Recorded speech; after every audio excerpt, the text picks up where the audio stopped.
Shucks, I don't even know where to begin. Dear Diaries, my name is Christine, and I'm going to tell you my story. I remember when you told me.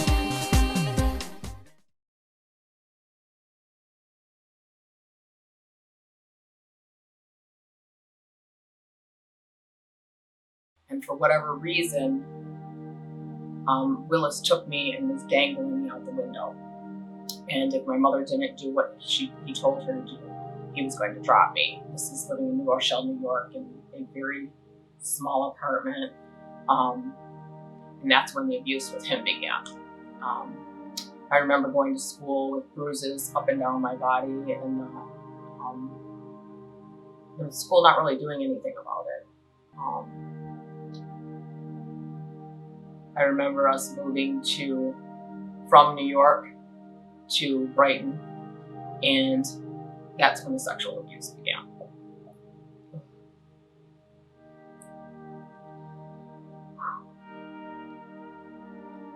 I honestly don't know how long it lasted, and I only have like little pieces of it that I recall. I remember that Willis would say to my siblings that they had to go outside and play. And I remember he used to take me into my mother's room and ask me to lie down. And I'm not going to go into details on that. That went on for a while. It wasn't until my brother Tony, the disabled one who lives with me now, he actually told my grandmother. And my grandmother told my mom that if she didn't make him leave, that all of us had to get out of the house. I remember walking in the house, I believe it was after school, and there were pillows with feathers everywhere. And I can't remember what my mom said. I feel like she yelled at me, but it was my fault that he left. And Mom left after that. Again, Mom had a habit of leaving often. And my grandmother, Evelyn, took care of us. I was pretty much of a jerk after that. I remember this one teacher that I actually still communicate with today, Sharon Kavanaugh. Now her last name is Cooper. She knew something was wrong. I was in 3rd grade. She knew. And she was very adamant. She actually had my grandmother come to the school. And I don't know what they spoke about, but I know that she was for me. And she was one of the first people that I just really bonded with. I had a lot of problems in school. I was an awful student, awful. I couldn't focus. I didn't care about school. I remember being rebel all through junior high as well, really until high school. I remember my mom when she married my stepfather that raised me. I really liked him. I think that I felt like they wanted me to be who they wanted me to be. Mm-hmm. I remember that's when I found that theater and choir and handbells that gave me so much joy. And he wanted me to run track, and I hated it. It's not well received that I loved music, loved drama, but it helped me be not myself. It helped me step outside and get out of what was going on in the world. And then I went away to college, and I didn't want to go to that college. It was 8 hours away from home, and I was a young college person. I graduated high school when I was 17. So going to Suomi College, it was called back then, now it's Finlandia University. That's when I got out of hand for real. I got it away from home, and I had freedom, and no one was telling me what to do, so I started drinking heavily. And I was a wild child, and I didn't want to be there. And I remember I got a call from my mother, and she said that there was something going on. My sister Michelle had called the police because my dad was growing marijuana on. We grew up on 22 acres of land, so he was growing marijuana. And I was like, I gotta go home. You know, they can't, and I literally had the burden of they cannot function without me. And that came from my mother was never home. So I was the one preparing the meals when grandma wasn't traipsing over the fields, you know, Grandma used to come over when Grandpa would go to sleep. She would come over and she would get us to bed. And then she would traipse back across the field. And then when Grandpa would get to work, then she'd traipse back across the field to make sure we got on the bus. But it was up to me to get breakfast, lunch, prepared, make sure the lunch was going on if we were doing lunch at school. I'm pretty sure we had free lunch because we were dirt poor, which obviously posed other issues. And I thinking back now, I guess I didn't really realize that there was anything good about myself. So I became very promiscuous. And obviously being molested, I believed that that was the only way I could be loved. Now, if you would have told me that back then, I would have denied it. But hindsight is 2020. I did a lot of really crazy things, and I got pregnant young. I terminated a pregnancy. Totally upset my mother. Got pregnant with my daughter Jocelyn, and I know that I did her a disservice. I just didn't want to be a mom, but I wanted to be a mom. I just wanted somebody to love me, and she did not like me. When my daughter was born, she was not good for me, and I felt like I was being punished. I did. Like, she just would scream all the time, and I just felt like such a failure for a mom. And she would zip right up as soon as the ex-husband, we were together, but as soon as he came in, she was like, just quiet. I'm like, you hate me. And knowing what I know now, that probably was the best thing to do, but yeah. Needless to say, I married him because, and it's sad, it's really sad. Jeff and I got married because we didn't want to have children with other people. And I really thought that was the right thing to do, and my mom was begging me not to marry him. And my mother passed away a little bit more than a month before we got married. And I really went off there because my mom and I were just becoming friends. Jocelyn was her joy. She's named Jocelyn because Jocelyn is Latin for Mary. And I lost my mind after having 2 more kids. I'm not sure what happened to me, but I decided I didn't want to be a mom. And I felt like the burden, and I felt everything just come. And I started doing drugs. And I got divorced. And I was in infidelity. And after divorce, I became a stripper. And I just started to spiral. And so badly that I have about a 3-inch scar on my abdomen, was from here to here, from a cocaine overdose. And I don't really know everything that happened at that time, but I know I can remember Jefferson, my ex-husband, coming into the room and him saying, "Chris, what are you doing? We love you. What are you doing?" And one of my best friends, Keith, he came in and he was like, "What happened? Like, what happened? What is going on here?" And he's a nurse. He told me that somebody had to beat me up because there's no way that I could be bleeding like this. And it was an abdominal hemorrhage. And I'm like, no. I still don't think anybody really beat me up. They told me I had a 5% chance of living. And they told my parents, my stepmom and my stepdad that raised me, and they told my kids, my ex-husband, everybody, she's going to die. There's no way we can repair this. Fast forward 14 days of hospitalization, and Dr. Robert Mazzio walked into the room to discharge me, and he said, "This is when surgeons step back and have to admit there is a God, because there is no reason, no medical reason you should be walking out of this hospital." And he said, "I don't know what your purpose is, but you better find it. You better figure it out, because you're getting way more than just a second chance." I listened for a while, but didn't listen that good, because eventually I started doing drugs again. I got my life pretty much together, but not all the way together, obviously. But a lot of people don't know is even a year ago, I was still messing around with drugs. Something happened with God and me. And he started talking to me more, and I thought that I was crazy. And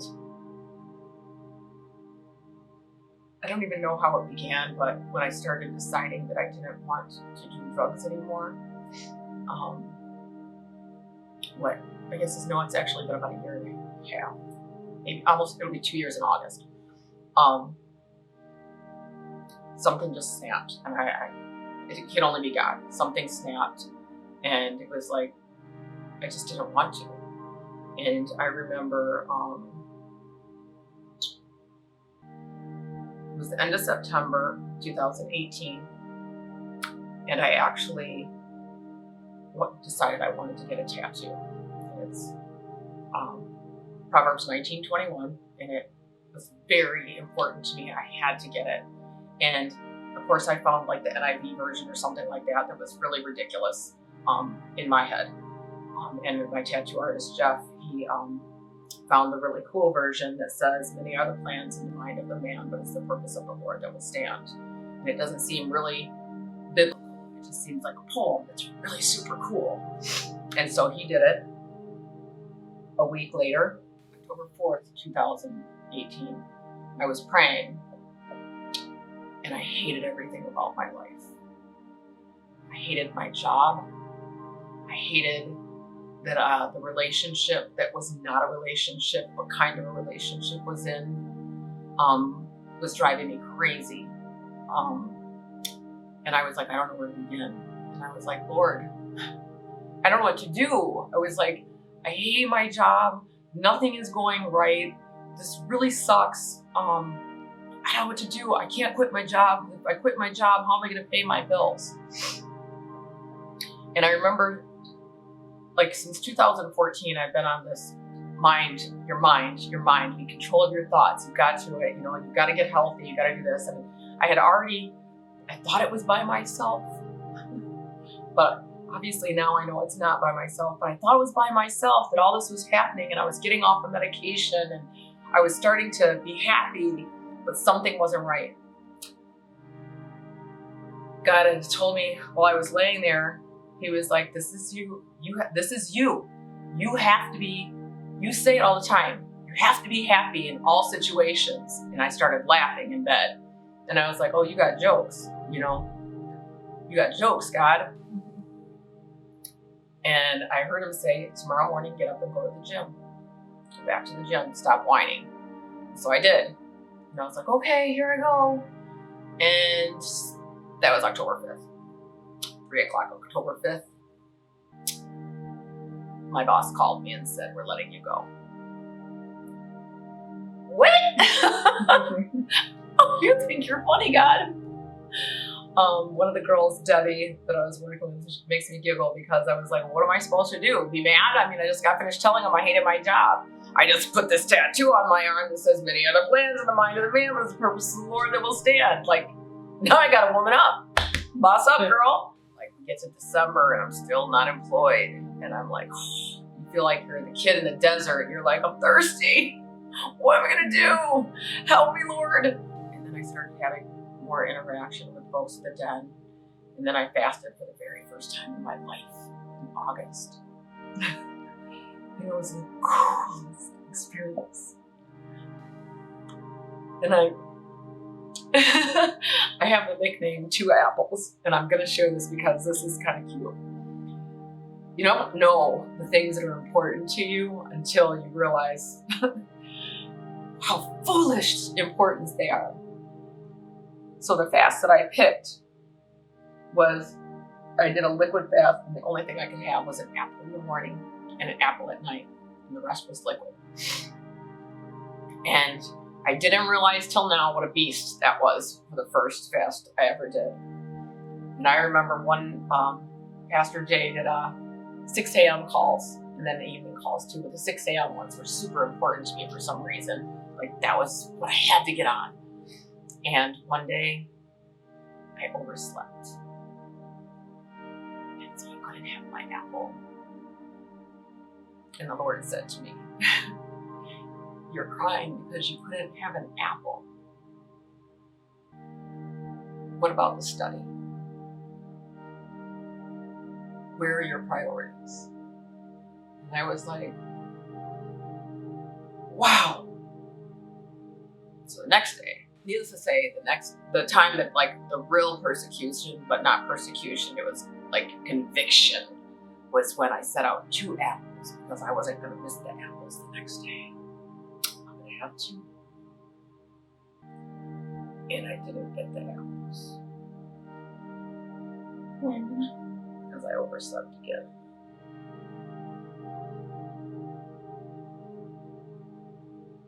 It was awful.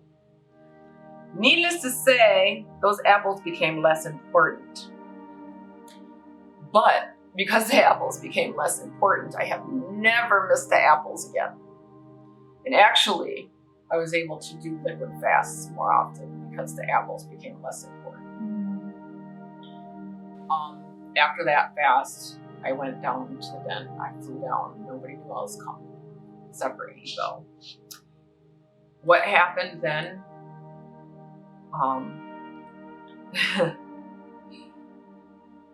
Saved my life. Because I didn't even know, like all the years you watch TV and you watch people receiving the Holy Spirit, and you make fun and you joke. And when I was there, I was watching other people and I was like, I ain't going up there. Nah, bruh, no, is all I kept thinking. And I remember Elder Jackie came and got me. And I was like, what are you doing? And I was so scared. And I gotta tell you this part, but I don't know if you can do what you want with it. As I was standing in front of Pastor Jackie, he started talking to me and my spirit grabbed him. I didn't. And I could feel my spirit like begging him to help. And I couldn't let him go. And he looked at me and he said, we gotta get those demons out before you receive the Holy Spirit. And I was like, I don't have any demons. What are you talking about? And when he started praying, all I could do was look at his mouth. And all I could do, like, I can still see his mouth. And I felt that the energy was being sucked out of me. I remember going to the ground and I started coughing. It was so freeing. And it was like, the only way I can describe it. It was like a scene from Willy Wonka and the Chocolate Factory. When they're going down the tunnel, it's going faster and faster. And I was scared, but I wasn't scared.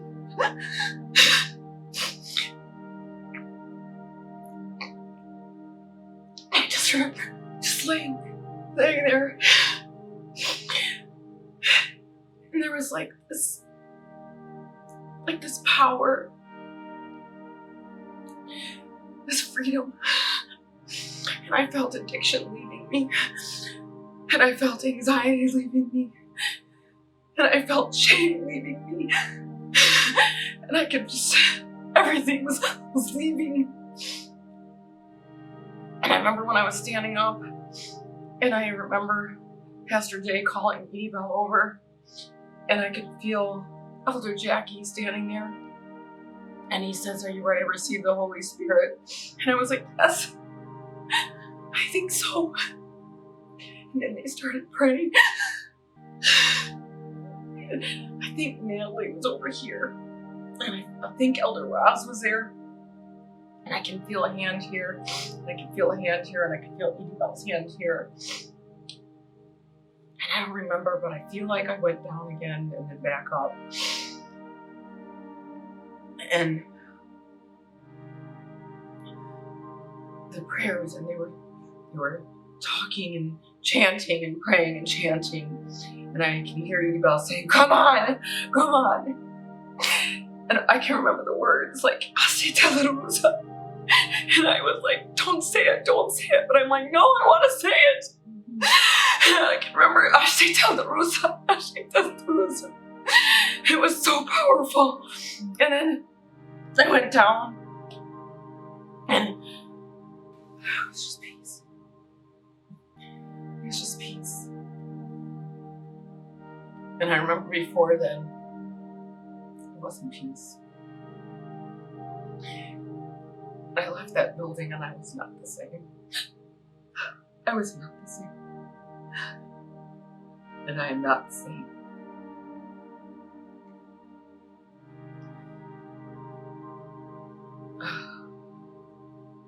I am not the same. I still can hear the voices that tell me that I'm not worthy. And I can still hear the voices that tell me that there's cocaine and alcohol and cigarettes. But they're not here anymore.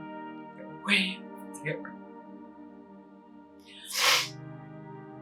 And now I can hear, I heard God telling me to pack boxes to move. And I can hear God tell me that it's not my daughter who's saying things. And I can hear God telling me in my car that it took me almost 49 years to get you to receive the Holy Spirit. Do you think you can do a better job with your children than I can? If you think you can, I'll get out of your way. But how'd it work out before when you tried to do things your way?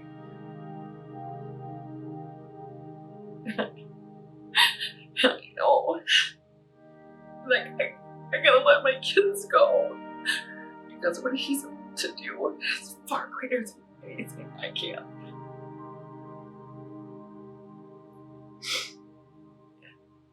And I don't want to do drugs anymore. And I don't want to drink. And I know moving down here, I have no idea what I'm doing. But it's so cool because he does. And I can't wait to see what he's about to do next because none of this is me. And I know it. And I know it. And I feel crazy, but it's crazy cool, kind of crazy. And I mean, in a nutshell, like, people have told me to hush me, have told me that it's easy for you, Christine. It's easy. And to that, all I can say is, it's not easy. I have been molested. I have been beaten mentally and verbally. I have told that I'm not worthy. And adults have told me my whole life that, here, I'm just gonna give you so another man who's my husband can have his way. And I have had students and people who I have looked up to tell me that you can't do this and you can't do that. And I have had kids on the playground calling me a nigger. And I have other kids calling me a honky. And I have been so confused my whole entire life. I have been high. I have been on the ground. And I have heard God say, get up. Get up. And I thought I was schizophrenic. I thought I was crazy. But I'm not. All of this was given to me so that other people can hear it. So that other people that already hear that will know that they're not crazy. And if you don't tell this story, Christine, they're never gonna know. They're never, ever gonna know that it is God who you hear. It is God. He wants to save everybody. Because I'm not special.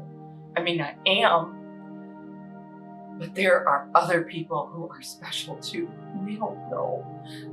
They don't know that they're special until they hear somebody who is stripping, somebody who is drunk, somebody who is abusive to people, somebody who is high on cocaine, somebody who is having an abortion, who killed a life, somebody who cheated on their husband, somebody who just thought sex was a way to get anything that they wanted.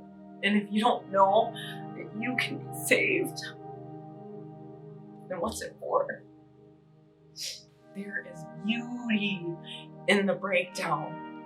You just gotta believe it. There is so much beauty in the breakdown. And I know it sounds crazy, but run to the light. Run to the light. Because he wants you to. He wants you to. It's not just me.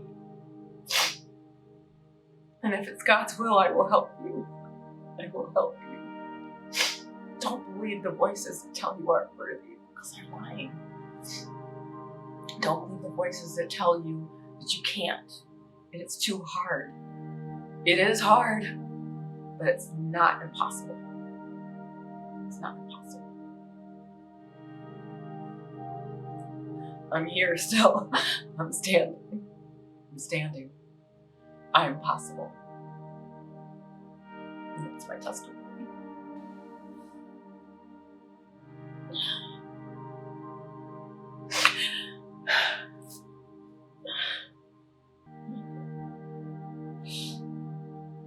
This part of the interview was very difficult for me. It was a difficult story. And so I'll put down the captions of what I was saying, because I too was crying. Right. It was such an emotional story.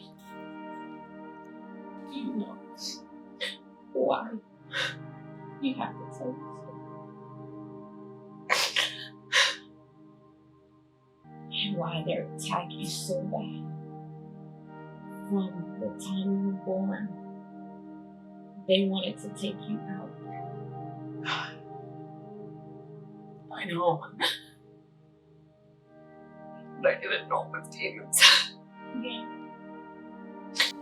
I've actually been able to forgive Willis, because I heard Joyce Meyer say that her father wasn't him, it was the spirit of lust. And I had never considered that there was ever such a thing. I never knew. And so I forgive Willis. And I don't even know, like, I'm so cautious now, because now that I understand the spirits, and gotta be careful. Gotta be careful. And am I perfect? Heck no. Oh no. Not perfect. But I'm definitely open to hearing God, because there are doors that are trying to get opened all the time.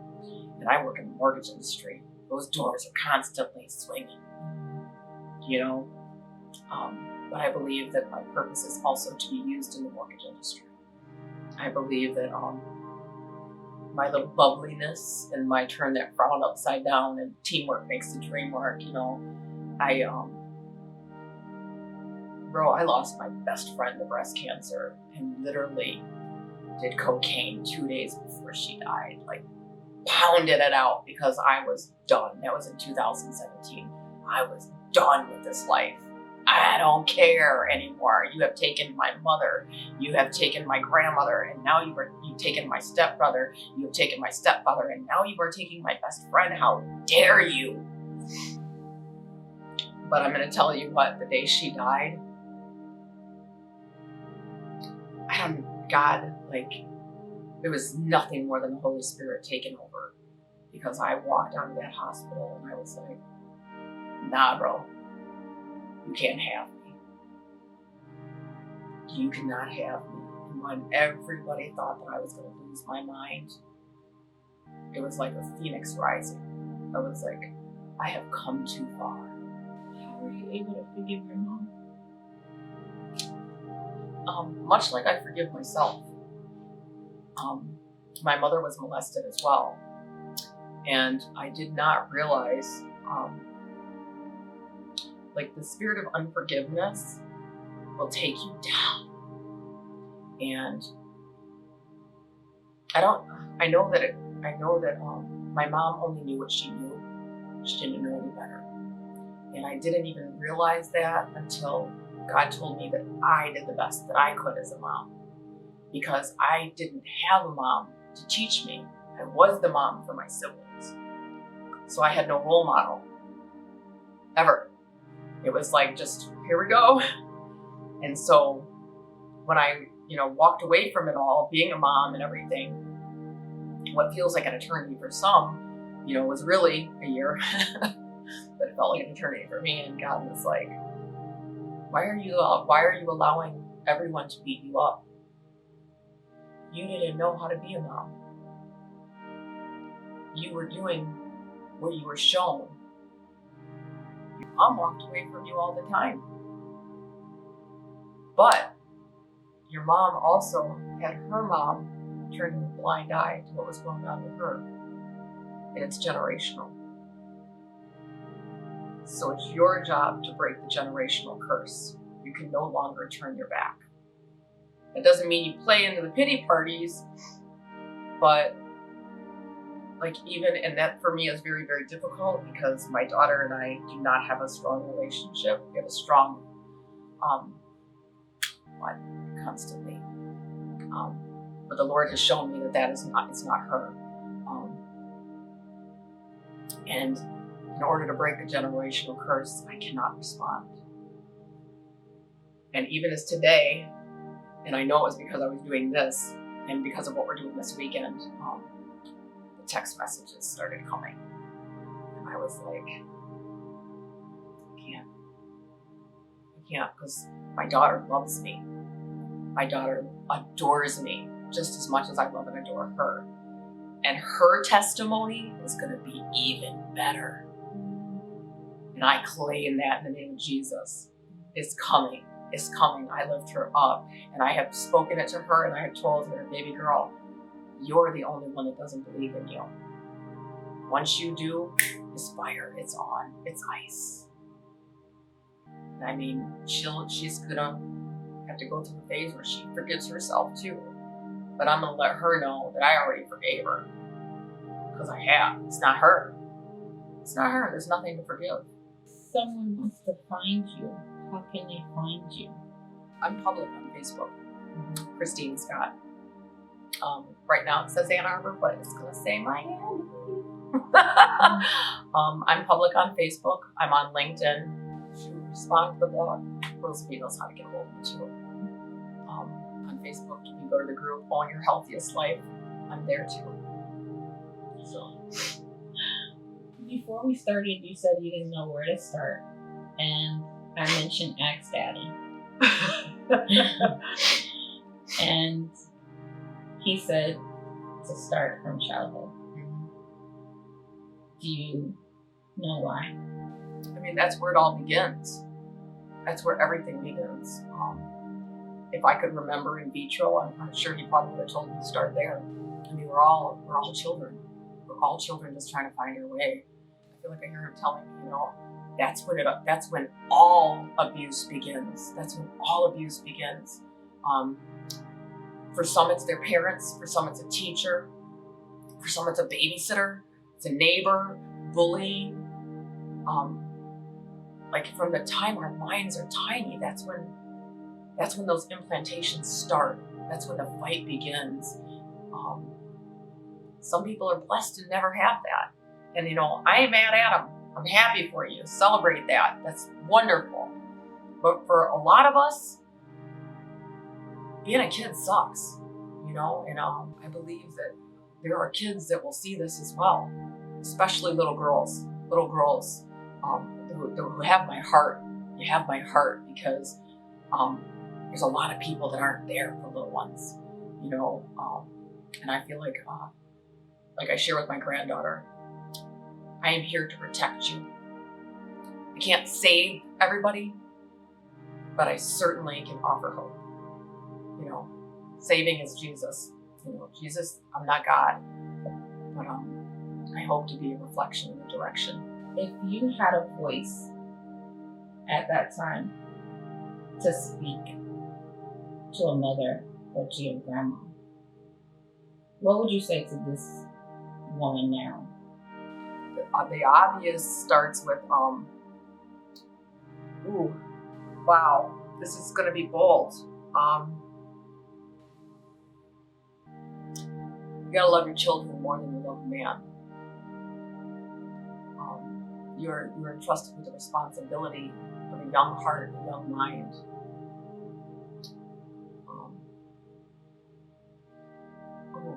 Wow. And that's not just for little girls. It's for little boys too. Nobody's gonna love your children properly. And what you are teaching them what love looks like. You are teaching these young minds what love looks like. Don't beat yourself up about it, but stop. Just stop. Stop and think about who you are growing, who you want them to be. And I feel directed really to speak to our Black women, baby girls. We're worth so much more. We're worth so much more. These girls, in order to raise a queen, you gotta be one. And a queen guards her group. You know, those are cubs. Your pride. Take care of your pride. You know, those are your cubs. That's your. If we're gonna raise a kingdom, we gotta raise it with awareness and don't sacrifice yourself and your babies. It's gotta stop. We gotta love ourselves enough to do better. You know, you can't change the past, but you can absolutely do a course correction for the future. Course correct. You know, that's for our whole community. You know, and I know it's a problem everywhere, but it's just I don't know. It's just gone so sideways. It's gone so sideways. Like there's no love and respect for ourselves anymore, and it's sacrificing our purpose and our true intent. Makes me sad. Again, my name is Christine Scott, and you are watching Dear Diaries.